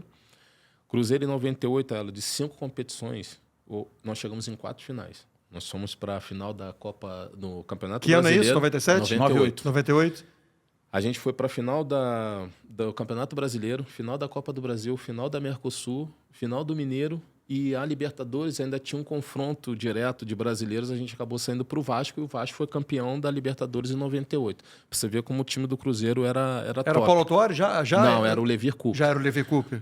E Paulo Autuori foi no ano anterior, né? Foi no ano 97. anterior, isso. Campeão. E aí foi outro treinador também que me ensinou bastante coisa, tenho um carinho enorme pelo Levir. E aí eu vou pro Cruzeiro, eu saio do Cruzeiro e nesse ano na realidade, a gente foi para essas 4 finais, mas só ganhou o Mineiro. A gente perdeu o Brasileiro pro Corinthians, perdeu a Mercosul e a Copa do Brasil pro Palmeiras. Palmeiras de Scolari, de Paulo Nunes, Djalma, Júnior Baiano, enfim, também que Cafu, outro time galeano. Flávio o Cafu acho que não tava. O Cafu já tinha ido, mas... o Cafu não lembro que Amaral, lateral. Amaral tava. Era a época que o futebol brasileiro segurava os craques, com né? O Evair, o futebol brasileiro tinha muito craque. Com Oséias na frente, enfim, E aí eu saio dali, era para eu voltar pro Flamengo, mas o Flamengo já faz o negócio, eu vou para Inter de Milão. Eu lembro que eu saio em dezembro. Em dezembro, você sabe, competição europeia é meio do ano, né? Então eu já chego na Inter no meio do furacão lá. E do inverno, né? E do inverno, que era a primeira experiência que eu estava tendo. Apesar do italiano não ser tão diferente do português, né? Eu também tive dificuldade para entender o italiano. E aí hoje é uma coisa que eu brigo com os meninos, eu sempre falo, vai aprender o inglês, cara. Tá em casa sozinho, tá de bobeira, não fica jogando videogame. Não, pode jogar videogame, mas não joga o dia inteiro. Eu falo isso em sala de aula. Exatamente. Olha aqui, gente, tem o horário do lazer, é óbvio que vocês têm que ter lazer, mas não é o dia inteiro de lazer, cara. É isso, então eu falo isso com eles, porque foi tão legal assim, eu já estava no Flamengo trabalhando e vi se não me engano foi o Samir, que foi pro Napoli, dando uma entrevista em italiano. Isso é um ponto positivo, isso é legal para o atleta. Eu acho que o atleta chegando fora, tentar entender a grandeza do clube, para onde ele está indo, isso é muito importante. Só que eu cheguei na Inter, tinha na Inter o Ronaldo tentando se recuperar ainda de uma primeira lesão que ele teve no joelho. Sim. Zé Elias estava lá, Zamorano. Roberto Baggio estava? Baggio estava, Bergomi estava, zagueiro, estava Paliuca, estava Arão Inter, que jogou na seleção da Holanda e Brasil Holanda, 94. Quem mais? André Pirlo estava começando de carreira do Pirlo. Isso, hein? A máquina essa Inter de Milão. Então, assim, Djorkaeff, jogador também francês. Brasil e também. França na Copa. Então, eu cheguei ali no meio desse furacão e eu lembro que, assim, também já contei essa história, eu lembro que eu cheguei no vestiário, o Zé Elias me puxou no canto, assim, né? Teve até agora no jogo da despedida da Adriano, e eu sempre falo isso com o Zé. Ele falou, negão, senta aqui do meu lado que o bicho hoje vai pegar. Porque esses caras tinham perdido no domingo pro Bolonha e eu cheguei lá na segunda. Nossa. E aí era uma troca de acusação que eu não estava entendendo. Eu falei assim, peraí, onde é que eu tô aqui, né? Porque eu saí do Cruzeiro praticamente indo a todas as finais, tinha um clima maneiro, um clima bacana e tal, e era um acusando o outro e tal, e eu não estava entendendo aquilo. Depois o Zé veio me explicar e falou assim, irmão, esquece que o bicho tá pegando aqui, que o time não tá bem na competição e tal, papapá. E o treinador era o Luchesco. Luchesco é um treinador que gosta muito de brasileiro, um treinador do Shakhtar, e jogava num 3-5-2. E eu nunca tinha jogado no 3-5-2. E então era para eu fazer a ala, eu estava fazendo praticamente mais um zagueiro. E depois que eu comecei a compreender um pouco, já era meio que tarde, eu também já estava naquela coisa de atleta que chega com 23 anos, que, fala assim, cara, eu vou voltar pro Brasil, que lá, eu tenho outras possibilidades, e eu acho que foi um erro da minha parte, hoje eu vejo isso. Eu poderia ter sido emprestado, como hoje acontece muito, né, para as equipes menores e tentar Sim, para se adaptar à cultura europeia. Melhor à cultura e tal. Mas é isso. Aí eu saí da Inter e aí eu volto pro Vasco, né? Então, sabe qual é a prova dessa tua maturidade? Depois desse fracasso que você teve na Itália, o teu sucesso na Alemanha, cara. Assim, nitidamente... 5 anos depois. Né? Então, 5 anos depois. Mais maduro, né? Muito mais maduro, né? Exatamente. Aí eu saio, vou para a Alemanha, volto pro Vasco, depois passo por Grêmio, enfim, aí eu São Caetano e tenho oportunidade. Mas é isso, eu já vou com 28 anos. Aí eu já vou com aquele pensamento, né? Assim, agora pode chover canivete que daqui eu não volto mais, né? Porque eu vou me adaptar, eu vou jogar. Eu acho que eu fui para um lugar assim espetacular. Berlim para mim é Só para não perder a pegada, você acha que essa falta tua de insistência no futebol italiano foi maturidade? Porque aquela coisa assim, eu acho. Vou voltar para o Brasil porque lá eu tenho meus parceiros, o meu país. Eu acho que foi isso, assim, né? Eu acho que a falta também de carinho, assim, né? De ter alguém perto, próximo, família, isso influencia. Mas eu acho que foi mais isso mesmo, assim, de pensar assim, cara, lá eu tenho o mercado, assim, se eu voltar para lá... E para os grandes, né? Você usa isso aí, a tua experiência, a sua vivência. Sempre. Tu conta isso pra molecada? Sempre. Tu conta isso? Olha só, cara, eu tive a oportunidade e voltei pra cá com, entre aspas, com saudade do feijão. Exato. É óbvio que a minha experiência não vai ser igual a deles, claro. Né? Mas eu conto essa minha história, eu conto de outros atletas, né? Essa história do próprio Viola, né? Que você, não me adaptei ao Valência por conta por causa da comida, entendeu?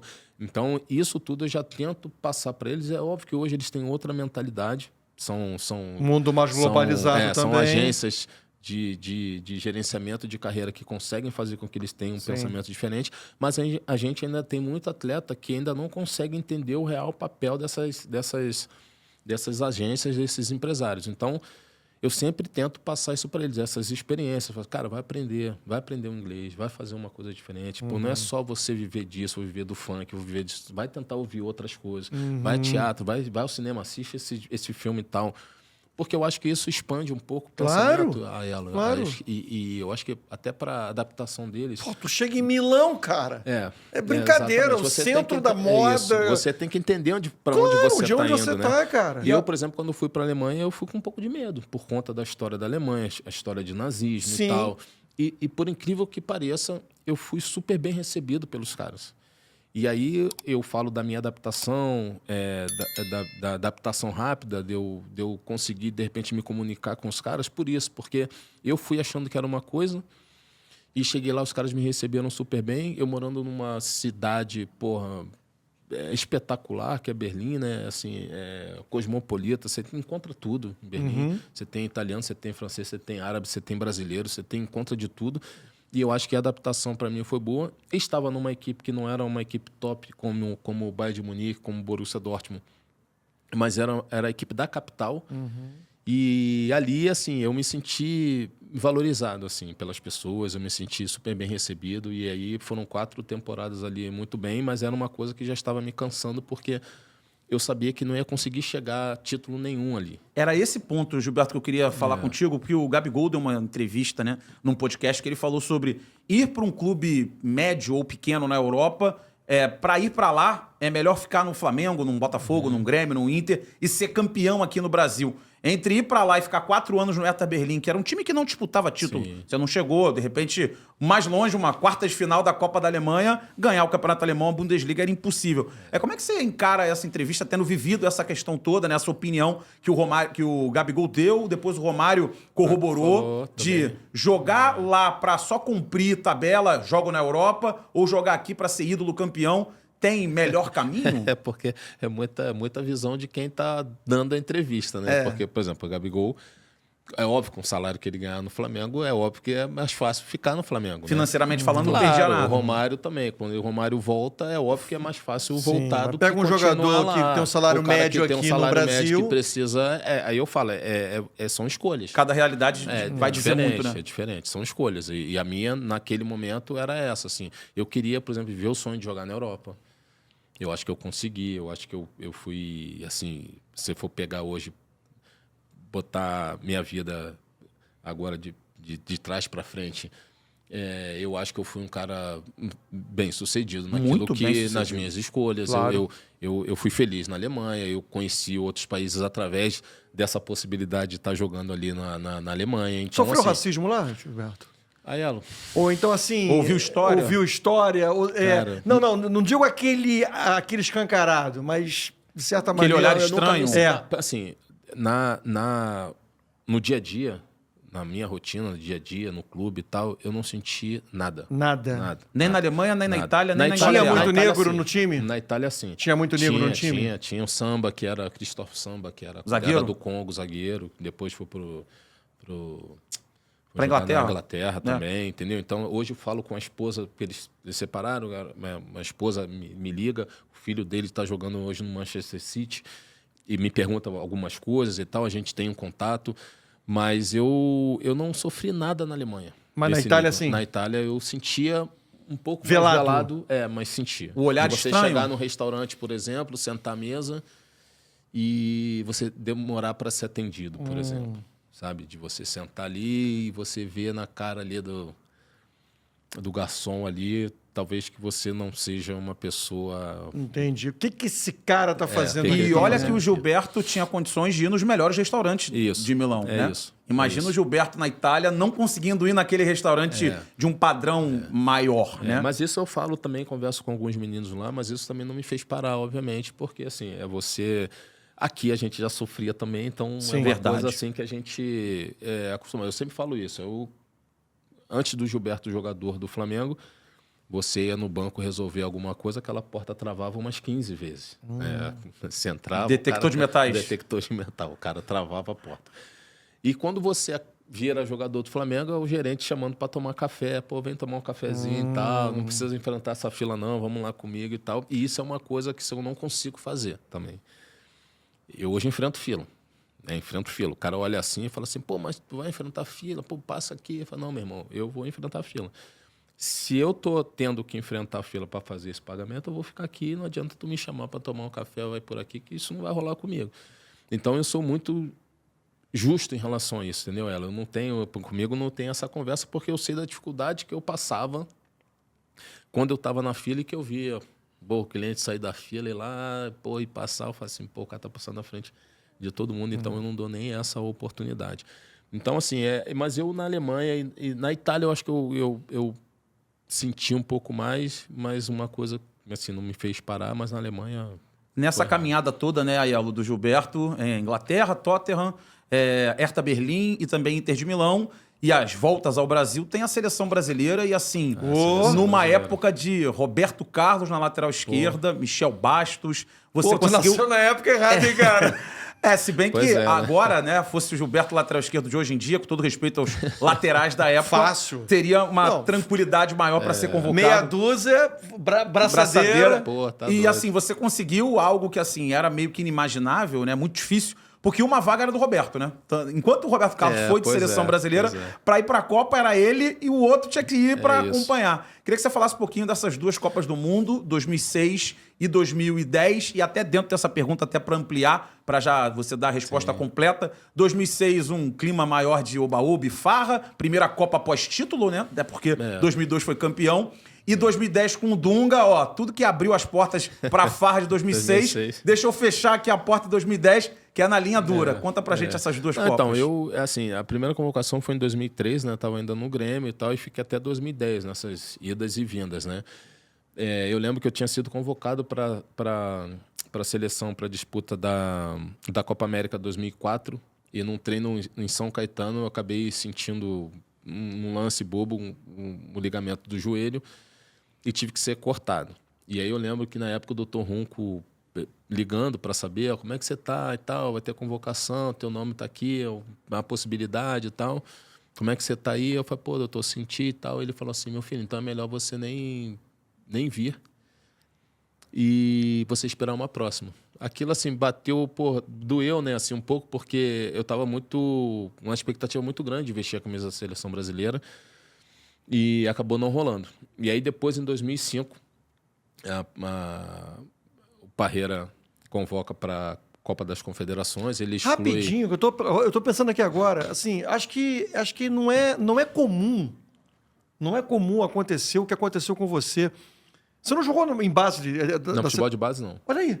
Futebol de base em seleção brasileira não. Olha aqui. Mas hoje é mais difícil também acontecer um negócio desse, né? Hoje é mais difícil, assim, o atleta normalmente ele está sendo monitorado, seleção hoje, a CBF, ela consegue monitorar esses atletas e acho que aí é um trabalho também que... Não, que o que eu quero dizer é o seguinte, é mais normal o jogador, ele passar pela base, não é isso? Hoje o jogador que chega à seleção brasileira, em algum período ele Em algum passou. momento Então, ele passou, mas né? não é hoje não, Gil. Eu acho que assim, acho que antigamente... O teu caso é raro. Mas eu acho que na minha época acontecia também, mas já não acontecia como acontece hoje. Assim. Hoje o atleta ele joga... Porque não tinha tantas competições assim de Jogava seleção. menos, convocava menos. Sim, verdade. Convocava menos. Hoje Você tem tinha muito uns mais. períodozinhos ali, torneio de Toulon. Sub-17, sub-20 assim, era uma competição. Era um sul-americano e um mundial de cada categoria. De cada categoria. De 2 em 2 menos, anos, né? Entendeu? Vai lá, continua Hoje então. não, hoje você consegue, esses atletas são monitorados. Então, aí em 2005, na Copa das Confederações, o Parreira resolve tirar ali Roberto Carlos, tirar Cafu, né? Dar uma folga até pro Ronaldo. E aí ele me leva. Tava até na dúvida se levava o Gustavo Neri, acabou me levando o Leal também. A gente foi bem na Copa das Confederações, acabou sendo campeões e tal. E aí teve a convocação para a Copa de 2006, né? Aquela ansiedade toda. Eu achava que poderia ter uma oportunidade para ser reserva. Porque era a única possibilidade que eu tinha era ser reserva do Roberto Carlos, porque titular com Roberto Carlos e Cafu, jamais, né? E quando saiu a convocação, na minha cabeça só tinha isso, assim, eu falei, meu irmão, eu vou para a Copa do Mundo. Eu não estou acreditando, mas eu vou para a Copa do Mundo e eu só quero dar um tapa, né? Eu não quero jogar por ser titular, ganhar a vaga do Roberto Carlos, porque eu acho que gol. Porque eu acho difícil. Então, na minha cabeça, assim, torcer para ganhar os 2 jogos, ele poupar Roberto e me botar para jogar lá. E, graças a Deus, aconteceu isso. E olha que o Parreira ficou meio assim, eu achava que ele não ia poupar ninguém. E aí, o Parreira tinha essa mania de, na hora da pré-eleição, né, ele chamava só os 11 atletas ali mais próximo dele ali, botava a pranchetinha dele ali, mostrava a tática e tal. E aí, nesse jogo contra o Japão, ele me chama. Eu falei assim, caraca, eu vou jogar. Aí já começa, né? Aquela coisa, dá um suador no cara. Estreia em Copa do Mundo. Frio na barriga. Mas eu tava tão confiante, porque eu tava fazendo uma boa temporada. Copa na Alemanha, jogo no estádio do Borussia, onde eu já tinha feito gol. Familiarizado. Aí eu falei, cara, agora é só botar em prática aquilo que tu aprendeu, né? E aí, graças a Deus, as coisas correram bem. Pô, fiz o gol. Tanto é que eu falo que no gol eu chuto olhando lá o pé da trave, o lado contrário do goleiro, porque isso também foi o Levi Coupe, que tinha me ensinado muito, assim, na toca, né? O Levi me ensinava, pedia treinamento, chutar. E aí, é o que tu fala, eu passo isso para os meninos também, passava para eles lá no Flamengo, que eu acho que isso dificulta demais para o goleiro. E aí foi essa Copa de 2006, eu acho que, assim, a gente tentou, mas já logo no primeiro jogo ali da folga, deu uma confusão lá, a preparação em Vegas, foi um negócio meio que eu acho que, assim, para uma seleção que está focada para... Tu ficou assustada com aquilo, não ficou? Porque eu nunca tinha visto um negócio desse, né? Eu lembro que era um estádiozinho lá, havia uma transmissão 24 horas do treino da seleção, ao vivo, né? E eu ficava imaginando ali o Parreira, como é que o Parreira vai chamar a atenção dos atletas aqui? Pô, aí daqui a pouco vai... Bola parada, como é que faz? Bola parada, invasão de campo. Aqui, o cara vai dizer que o cara tá brigando com... Pô, aí... Assim, ali isso na hora, interferiu, teve uma interferência. Né? Eu acho que isso interferiu demais. Tirou assim. o natural do time, né? E aí a gente tentou ali, 2006 não conseguiu e tal. Aí já, normal, né? No futebol, sai praticamente, Parreira sai e tal, entra o Dunga com essa missão, assim, resgatar ali talvez aquela organização, aquela harmonia ali da disciplina. E aí ele entra com essa visão e mantendo ali alguns jogadores, chegando outros novos e tal, e a gente vai para a Copa América e consegue conquistar a Copa América 2007. E já preparando a equipe para a Copa de 2010. Eu não sou convocado, aí entra o período do Tottenham, que aí o meu progresso ali profissional já ficou uma coisa mais delicada, porque eu vinha da seleção brasileira, fui para o Tottenham, não joguei, fiquei quase 1 ano e meio sem jogar, perdi espaço na seleção, e aí eu resolvo voltar para o Cruzeiro. Quando eu volto para o Cruzeiro, eu sou recebido por Adilson Batista, que já tinha jogado também, já tinha sido meu treinador em 2003 no Grêmio, e que me deu uma liberdade tamanha para ser camisa 10 do Cruzeiro. E eu ali jogando, acho que foi um ano maravilhoso também, solto, vestindo, feliz. Por Cansou de correr atrás do ponto adversário. Exatamente. Aí ele me deu a oportunidade e eu fui convocado para lateral pelas minhas atuações como meia no Cruzeiro, né? O Dunga convoca o Michel, Michel Bastos, que estava jogando já na linha de frente. E ele resolve levar praticamente dois laterais que tinham sido laterais, mas que estavam atuando de Os dois estavam meia. improvisados os ali, dois né? improvisados. Já começava Isso uma porque, carência, né? Se eu não me engano, acho que... Já dava uma carência, porque assim, convocou 2 caras para lateral que não jogavam na lateral. Esse foi o período, talvez, ali, ainda o Marcelo... o Marcelo estava acabando de chegar Tava ainda, né? O início do Marcelo, o início do Marcelo, E aí, quando a gente vai para a Copa... Que aí a gente também... Eu acho até que a seleção jogou bem o primeiro tempo contra a Holanda, o segundo já não tão bem, depois da expulsão também do Felipe Melo. Não que isso tenha ajudado a perder, né, o jogo, mas enfim. Aí a gente perde ali, e ali eu tenho eu tenho a noção de que a seleção para mim tinha acabado. Aquele Brasil-Holanda, você... eu com 33 para 34 anos ali...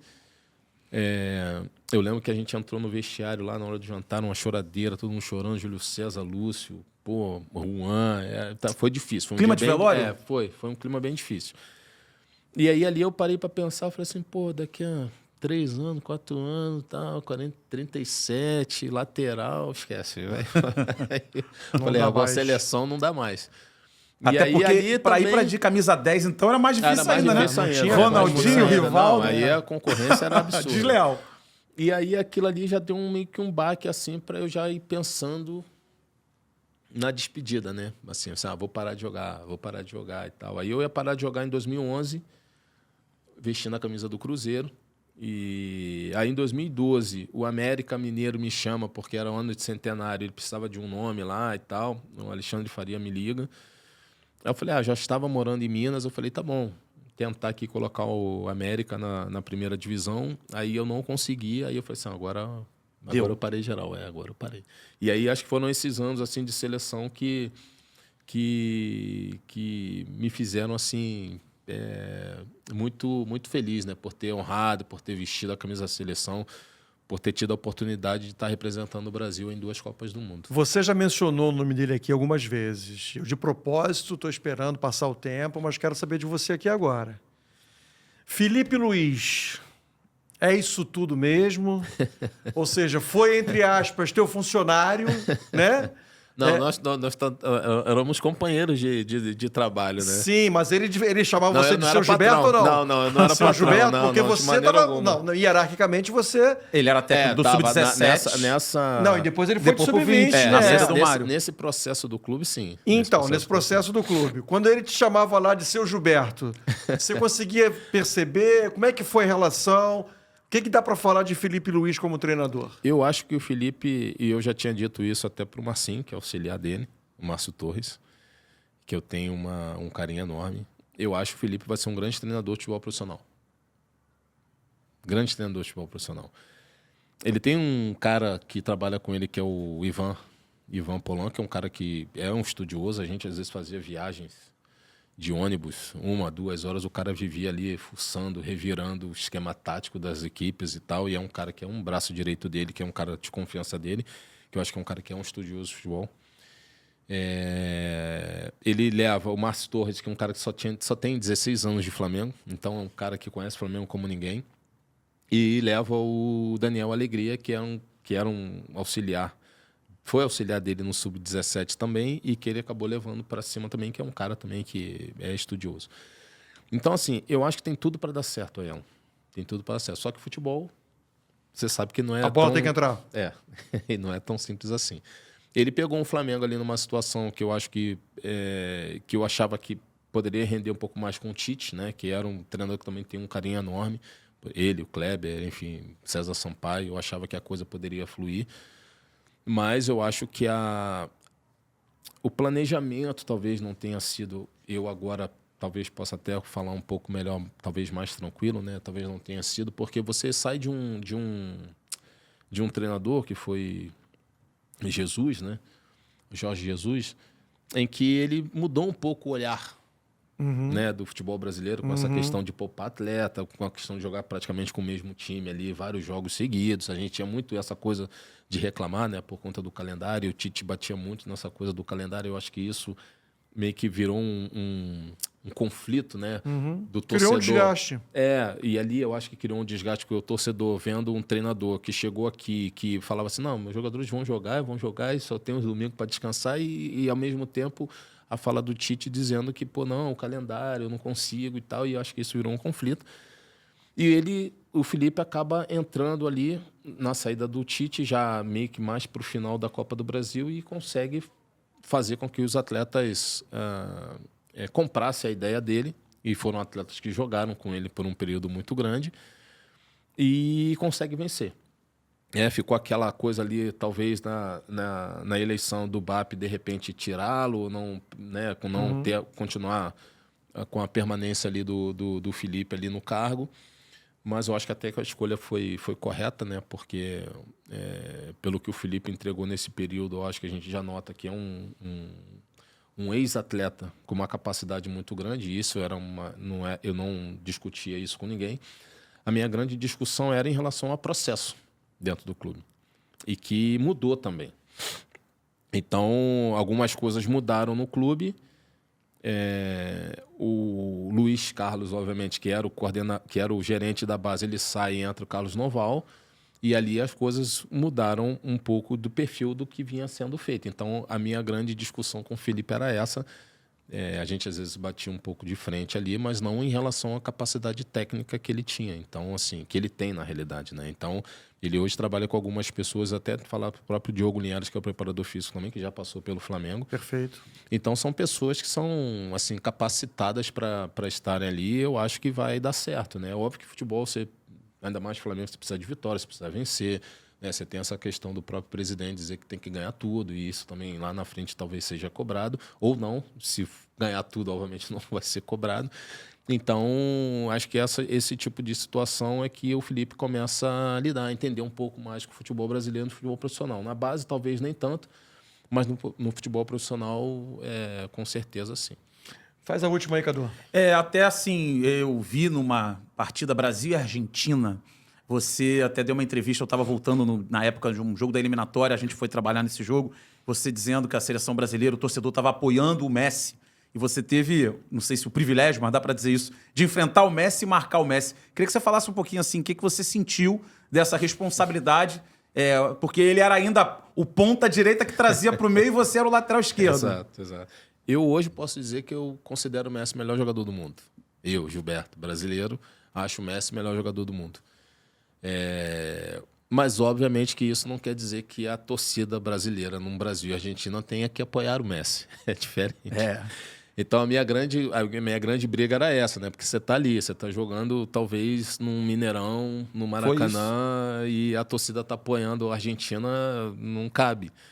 Eu acho que a gente, como brasileiro, a gente tem que tentar nos apoiarmos para que a gente consiga fazer o melhor, né? Então, a minha grande briga era essa. Mas o Messi, para mim, eu peguei o Messi no iniciozinho, ainda cometendo alguns erros. Mais fácil de marcar. O que facilitava para mim. O que facilitava porque eu entregava mesmo o Messi pro meio, né? Porque não é minha responsa. Ele jogando com o pé trocado, era mais fácil até ele tentar uma jogada pelo meio do que pelas pontas. Então, obviamente, com experiência, eu deixava ele cortar pro meio, porque sempre vinha o Gilberto Silva, sempre vinha um Mineiro, sempre vinha um Josué ali, um Emerson da vida. Aí é contigo, aí é com vocês. Exatamente.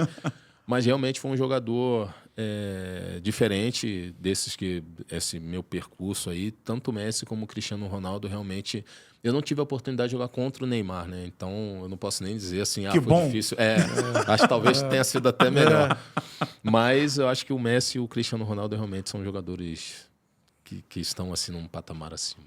Bacana. Gilberto, obrigado, cara. Obrigado demais pela presença aqui. Papo super de boa, né? Que bom que a agenda agora deu para a gente conciliar as datas. E rapidamente mesmo, assim, como é que você digeriu essa sua demissão no Flamengo e que tipo de projeto você tem a curto prazo, por exemplo? Eu tô de boa, assim, com sinceridade. Acho que a experiência de 20 anos como profissional, como atleta profissional, a gente sabe que isso acontece e acho que em qualquer empresa, né? Entra uma gestão nova, é capaz do cara tirar metade dos funcionários, isso faz parte.